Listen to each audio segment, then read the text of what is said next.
are now entering our third autumn here in our tiny house in the Cumbrian hills. We are here because we run a business here, and we're in the tiny house because we are building a home from scratch in a barn that is on our land. But as you can probably guess, the barn build is taking its time. We never exactly planned to be in this 1990s static caravan for so many years, but we always suspected we might be. So I thought to commemorate, I'm not sure what the right word is, entering our third year living here, I would take you around this week and show you what is going on. I will give you an update on the house build because it is a very long time since I have showed you that. We will have a look at the garden and what is growing in the greenhouse right now. To be honest, things are probably not going to be growing in there for much longer. It is only the 10th of September as I record this, but there is frost forecast this week, and I'm not sure my poor tomatoes are going to survive it. But I am crossing my fingers that they make it through, and I have lots to show you this week. So let's get going. Now, one of the things I did just want to briefly talk about before I get going this morning is the weather. I do talk about the weather a lot in these vlogs, and that is because it makes such a big difference to our quality of life. I know I have complained in vlogs probably over the last 18 months about the weather, and it hasn't really got any better in that time. This summer, for example, we have had more rain than average, less sunshine, and colder days. It has been a nightmare trying to get anything to grow, even in the greenhouse. We have been battling the elements while working on the barn, and it just hasn't always been very pleasant trying to work outside and live in this fairly drafty small home during the last 18 months. But of course, we are used to a fair amount of bad weather living here in the northwest of England. We are certainly no stranger to rain. So whilst it has slowed things down a bit on the house build, and it has definitely affected the garden, we are finding a way to muddle through. Well, here she is.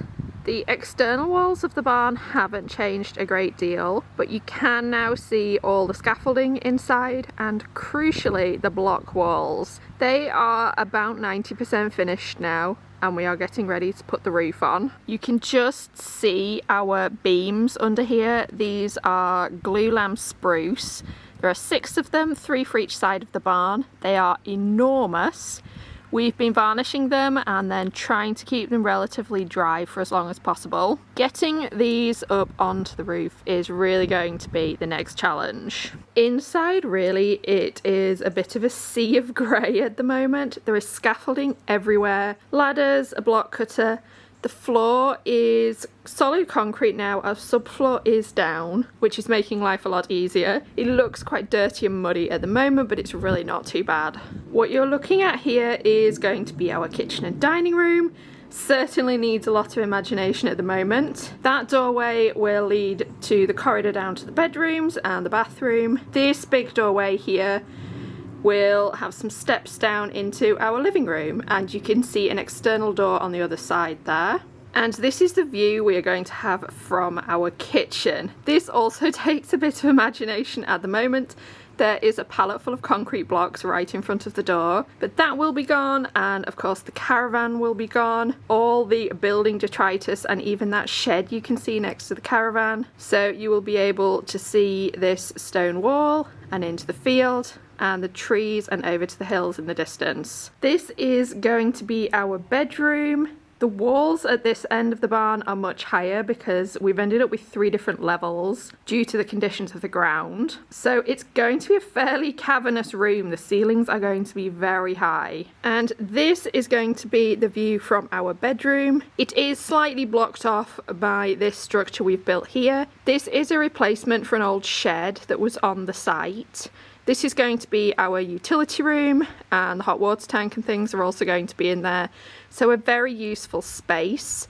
I am a little bit disappointed that it cuts out some of this glorious view, but I know that having the extra space will be worth it. Here's the rebuilt utility room from the outside. Doesn't have a door on yet and the roof is only temporary, but you can see it is all clad in stone from the site to match the rest of the barn. What you can see on this side is really just a building site. We have got piles of insulation everywhere. There's our digger. We've also got a bonfire, big pile of stone, there's the caravan.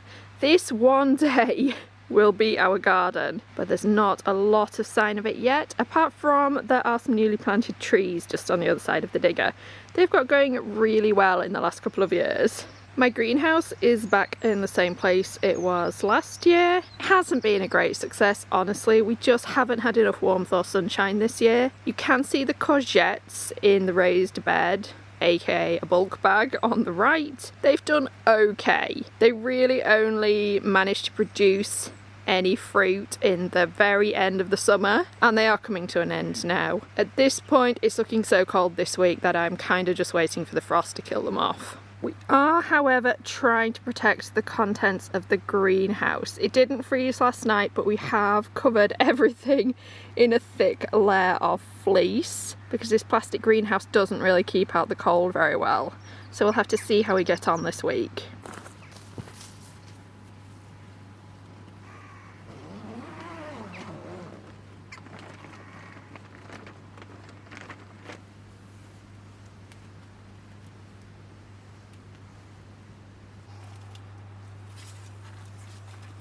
There is still a bit of life in here. You can see some tomatoes ripening up and there are a lot more to come. I'd be very surprised if all these ripened up. I've never had a lot of luck with tomatoes. We have also got some really strangely shaped cucumbers over here. These are probably about ready to be picked. There's another one hiding at the back there. And over here, a few more tomatoes that, again, I'd be really surprised if these ripened up. This is our little aubergine plant. I think it really only grew about half the size it should have grown. We had one aubergine off it, which was quite small and weedy. I think it probably didn't get enough light stuck down here at the bottom of the greenhouse. There's not a lot of room in here and the tomatoes and cucumbers really took over. So I'd like to try aubergines again in the future, but probably not until I have a proper greenhouse. And there's one final cherry tomato plant down here. These are actually yellow when they ripen up, and they were ripening up a few weeks ago, but they seem to have stopped again now. So overall, if I'm honest, it hasn't been the most successful gardening year. It's been pretty limited what we have managed to actually harvest. I will try again in the future, but it may not be next year. I'd really like to wait until we have a proper garden in place.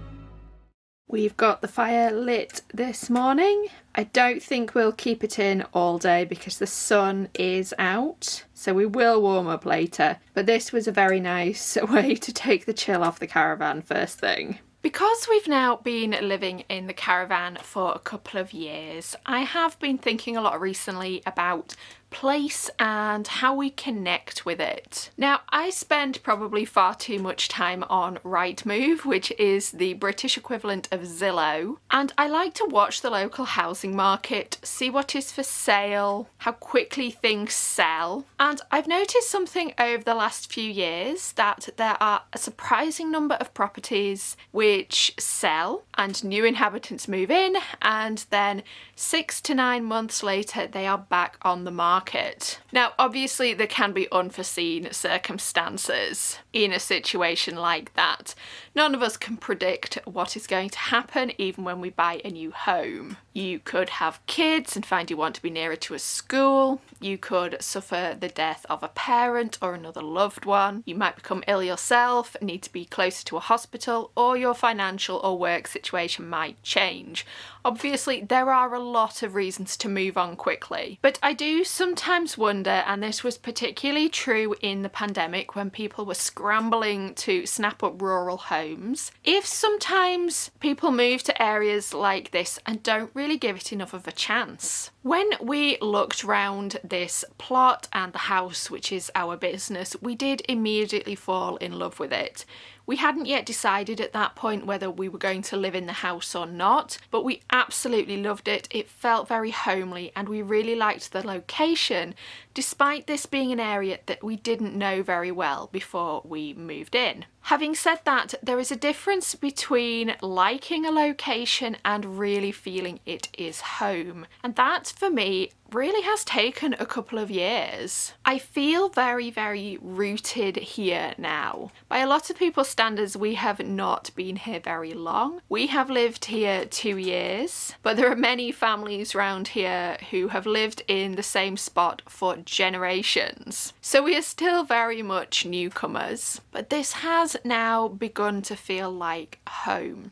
I feel more comfortable living here than I think anywhere else I have ever lived, and I'm in my late 30s now, so I've lived in a number of different places. I love the landscape. I don't always love the weather, but I have learned how to deal with it. We have found the people here incredibly friendly and helpful. So this area has so much going for it. But even so, I don't think I have felt really truly settled here until the last few months. These things simply take time, and I'm glad we were able to give ourselves that time to really settle in here. Of course, I don't know what the future holds, but we do plan to be here for a very long time. Now, it is a sunny morning, even if it is very cold outside. My job today is to put the last coat of varnish on the glulam beams that I showed you yesterday. That shouldn't take more than a couple of hours, so we'll see where the rest of the day takes me. Whilst there is a lot going on outside at the moment, I am also spending a lot of time writing. I'm getting close to the end of a really big first draft. This is probably going to be one of the longest books I've ever written, and I'm coming into the last maybe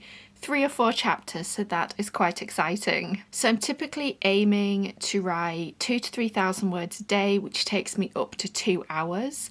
A lot of that writing time is in the evening right now because there is just so much to do during the day. But whenever possible, I am sneaking some time in at the keyboard to try and get a head start earlier than that.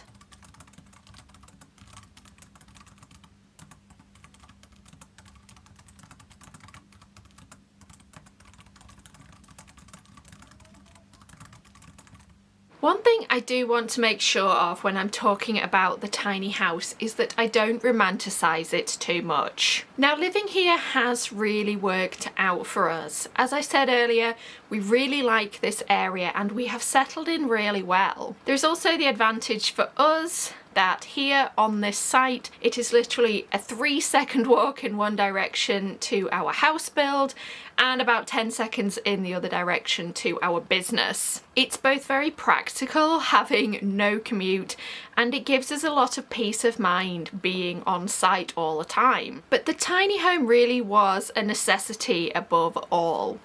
The alternatives were to live about an hour away or to try and rent something in this area, which is pretty much impossible. When we moved in here, there was a choice of about one house to rent in this area, and that was going for about £2,000 a month. As this entire caravan and the alterations we've made to it cost about £7,000, this was much more cost effective. And we have done what we could to make it comfortable, cozy, and to make it feel like home. But at the same time, I don't want to glamorize it. There certainly are wonderful tiny homes out there, custom built in beautiful locations, but many of those will have cost tens of thousands of pounds to build, and that simply wasn't an option for us here. Instead, we have this mid-90s static caravan. It was cheap, as I said, and it was relatively easy to get on site, but it's not something I would want to live in really long term. Put simply, a caravan like this was never really intended for long-term occupation. It had absolutely no source of heating when we bought it.